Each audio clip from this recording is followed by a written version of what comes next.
Hello, everyone, and welcome back to the Ponderosa Life. My name is Bonnie, and I am grooming my beautiful horse, Dream. And today is Story Sunday, and I want to talk about The Little House on the Prairie. The true story. I grew up watching the TV show, and then later in life, I read the book collection. And even though the TV show is very great and nice, is very Hollywood, and it is not very accurate to what actually really happened. So I am going to do the best I can to tell the real story. And I want to start with Ma and Pa. So Ma was Caroline Quincer, and she was born in 1839 in Brookfield, Wisconsin. I was able to find out that she was the first Caucasian baby born in that area, and she was the fifth of seven children. She had three brothers and three sisters, but her oldest sister died before she was born. And when Caroline was 5 years old, her father, whose name was Henry, he was a second mate on a ship for, they called them schooner ships. I'm not really sure what they do, but it was on Lake Michigan. And tragically, he died when the ship he was on capsized and sank. Everybody that was on the ship died. There were no survivors. So immediately, of course, Caroline's mother becomes a widow of five children and one on the way. It is said that they went through some really, really, really tough times when her mother was trying to raise them as a single parent. They lived in like a housing, it was called a tract. It was a very small property with a house on it, and it had something like issued by the government, but I'm not positive about that. But anyway, it was said that it was a very uncertain time for them because they didn't have any income and they were close to starvation. Caroline wrote about how if it weren't for the love and generosity of neighbors and friends, she has no idea what their future would have been like. But because of them donating food and money and clothing, they were able to survive. After some time went by, her mother remarried in 1849 to a farmer named Frederick Holbrook. And he was very loved by Caroline, which I thought is very sweet because unfortunately during that time it was not uncommon for people to be married and not be happily married, but be married under necessity. And most of the time, stepchildren and stepparents did not have good relationships. So it was nice that at least Caroline did love her stepfather. By the time Caroline was 16 and a half years old, she went on to be a school teacher, which is another very common thing for young girls to do back in the 1800s. So this is the part where I was trying to figure out, how did Caroline and Charles meet? So let's meet Charles. Charles Ingalls was born in 1839, which makes him 3 years older than Caroline, and he was born in Cuba, New York. He was the second child of nine, but there's other sources that say that he was the second child of 10. So he had a sibling that had passed away, but I kept getting mixed messages because one would say 9 and one would say 10. So I'm not really positively sure about that, but it wouldn't surprise me if he had a sibling that passed away because that was also sadly very common in the 1800s. So anyway, it says that if you follow his family line, you can trace it back all the way to the Mayflower. And if you keep tracing it, you can find that he was related to the United States President, Franklin Roosevelt, which I found to be very interesting. Anyway, by the time Charles was 5 years old, his family moved from New York to the tall grass prairies of Camden Township in West Illinois, where he grew up to be quite an accomplished hunter-trapper, sorry, hunter-trapper, carpenter, and farmer. He also loved music and reading, and he was famously known for playing his violin. But depending on what music you play and what part of the country you're from, it can also be called a fiddle. Anyway, in the early 1850s, his family moved again, and this time they moved to Concord, Wisconsin, and his father bought 80 acres, and in 1857, so 3 years after they moved there, Charles purchased a portion of the land from his father, and this property was just south of the Hall Brooks farm, Caroline's stepfather. So Charles and Caroline were neighbors before they ever met. And here is a fun fact. 3 siblings of the Ingalls family married 3 siblings of the Quincer family. And supposedly they were all married on the same day, February 1st, 1860. Now, I tried to find out how did the courtship go between Charles and Caroline, and how long did they court and everything else, but I couldn't find anything. It says that Caroline became a school teacher when she was 16 and a half years old, and that's where she met her husband, Charles Ingalls. But 1860 and 1839 are 21 years apart from each other. So unless Charles and Caroline dated each other for 4.5 years, I'm not quite sure when they actually met, how long their courtship was, and then when they actually got married on February 1st, 1860. But I don't know how long their courtship was, and I was really hoping to find something, but I wasn't able to find anything. So after Charles and Caroline were married, they continued to live in Concord, Wisconsin. There was a letter written to Caroline's sister from Caroline in 1861, so they were married for about a year.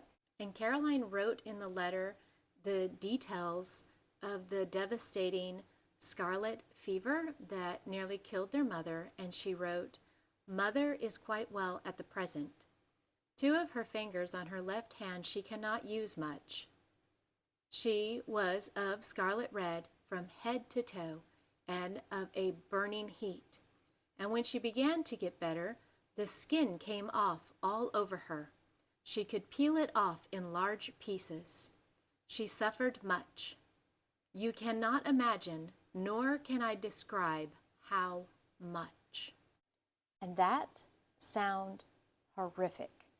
I am so glad that we have diseases like that under control and that it doesn't happen to people like that, because that sounds very, very terrible. She went on to write about how her and Charles were growing hop plants, and they were doing the best they could and working as hard as they could to get them all picked and pressed. Now it looks like in 1863, so 2 years after that letter, Charles and Caroline settled on a farm in Pippin County, Wisconsin, and it was here where they had their first 3 children. The firstborn was Mary Amelia Ingalls. She was born on January 10th, 1865. 2 years later, Laura Elizabeth Ingalls was born on February 7th, 1867, and then on August 3rd, 1870, Caroline Celestia was born, and she was called Carrie. And the Ingalls family lived here, according to what Laura Ingalls Wilder wrote in her book, The Little House in the Big Woods, until 1869. In 1869, Pa had convinced Ma to move to the Indian Territory in Kansas. So they loaded up their covered wagon and took the belongings that were only necessary for surviving and starting over, and headed off to the Indian Territory in Kansas. They lived in Kansas for 2 years, and it wasn't easy. There was a lot of struggling because by the time they actually got to Kansas, it was too late to start any sort of garden or anything to survive. So they had to survive with the food that they had brought with them or bought along the way. So the family really struggled through that first winter.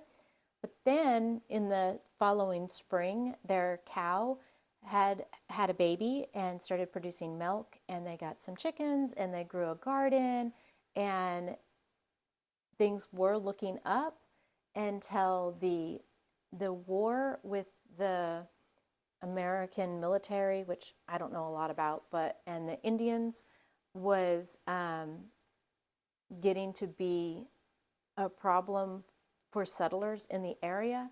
And so by the time the garden was ready to harvest and everything, the government actually told all of the settlers in the area that they had to leave. They weren't allowed to stay there anymore. And so the Ingalls family once again had to pack up their covered wagon and move back to Wisconsin. So once they got back to Wisconsin, the Ingalls families got together and they were farming together. They were growing wheat.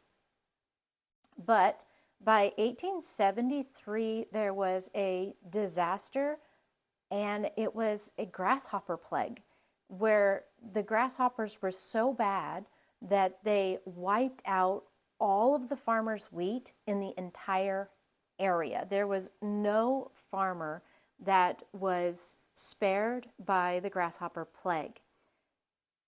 Because of the grasshopper plague, Paul was not able to make rent on the house that they were living in, and so they once again had to move. And Paul moved his family near Walnut Grove, Minnesota. So their first year that they lived there, they actually lived in an old dugout house that Ma did the best she could to make a home. And Laura wrote about it in her book, On the Banks of Plum Creek. In the book, she writes about how by spring, Paul built a house for them and they started their little homestead.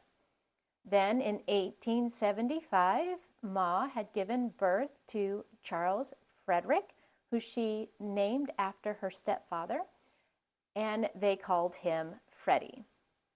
And he was the apple of Pa's eye.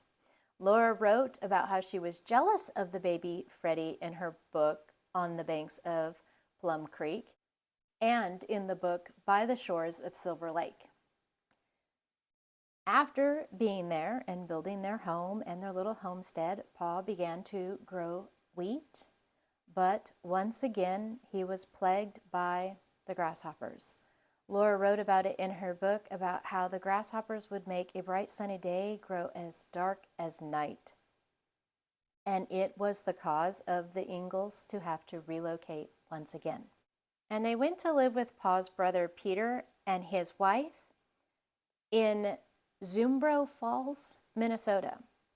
It was here that little Freddie fell ill. He was eating normally, but he was not thriving. And a doctor was called, and the doctor said that his red blood cell count was just very low. And Laura wrote, however, little brother is deteriorating rather than improving. And then one terrible day, he straightened out his little body and died. He died on August 27, 1876, 9 months after his birth. And understandably, Ma was very heartbroken. And I remember reading about how extremely upsetting it was for Ma to have to bury him because they were in between losing their homestead because of the grasshopper plague. My microphone went dead, so please excuse the different tone and the uncertainty of where their forever home was going to be. So she was mourning the thought of not being able to go and visit little Freddie in his final resting place. So when I looked into what might have happened to him and the cause of his illness, I found out that a number of children in the same county died that exact same year. And it is believed that it was probably a bacterial infection or a viral infection, and it could have even been parasites or a food intolerance that children were having during that time that might have caused the illness that Freddie had. So it wasn't just the Ingalls family that had a devastation like this, but also other settlers in the area. Laura went on to write that if only Freddie had lived, everything would have been different. A few months later, the Ingalls family found themselves living in Burr Oak, Iowa, where Pa briefly managed a hotel called the Masters Hotel, but this ended up being a bad business venture, and Pa went on to find work in the town doing other things. By 1877, Pa and Ma had their last child, another little girl, and they named her Grace Pearl. So shortly after Grace Pearl was born, the family finds themselves moving once again. Okay, so since the beginning of the story, since Ma and Pa had gotten married, they have moved a total of 5 times. And after baby Grace is born, they find themselves moving once again. And this time they move back to Walnut Grove, Minnesota. Now, once they get to Walnut Grove, they are struck down by another tragedy, which is Mary, the oldest daughter, who is 14 years old at this time. She is struck by an illness, and they used to think that it was caused by scarlet fever. And Laura wrote about how she had a stroke and talked about how it was a spinal sickness, which caused her to be paralyzed on her left side of her face. That's why they believed that she had suffered a stroke. But a team of medical doctors actually reviewed Mary's case in 2013, and they actually determined that her illness and her cause of blindness was a viral infection that they believe was caused by a tick bite. It's a very long word, so I will put it up on the screen. I dare not try to pronounce it. So, after Mary's illness and her blindness, Paul had to take another job, and this time he took up a job at a railroad company. And he actually had to move to South Dakota before the family. And when he got to South Dakota, he set up a home for them. It was in a surveyor's house. And soon after, Ma and the girls made their own train trip to DeSmits, South Dakota. I'm sure I've got the name pronounced wrong, so I'm going to put it up here on the screen for everybody. And this was the 7th and final move for Ma and Pa Ingalls. Unfortunately, it was not the end of their struggles, and they faced more devastation and the uncertainty of surviving. So I'm going to end today's story here and continue it next week, where I'm going to be talking about the first winter that they spent in South Dakota and how the family almost did not survive. I would like to go into what happened to Mary after her blindness and how Laura meets her future husband and becomes a wife. So thank you guys so much for watching and listening to me today tell the story of Ma and Pa Ingalls. I hope you enjoyed. Also, if there is anything that I have forgotten to add that maybe you know about, please comment below and let me know how you felt watching the movie series and maybe learning about the true story. So thank you so much for watching, and I will talk to you again next time. Bye!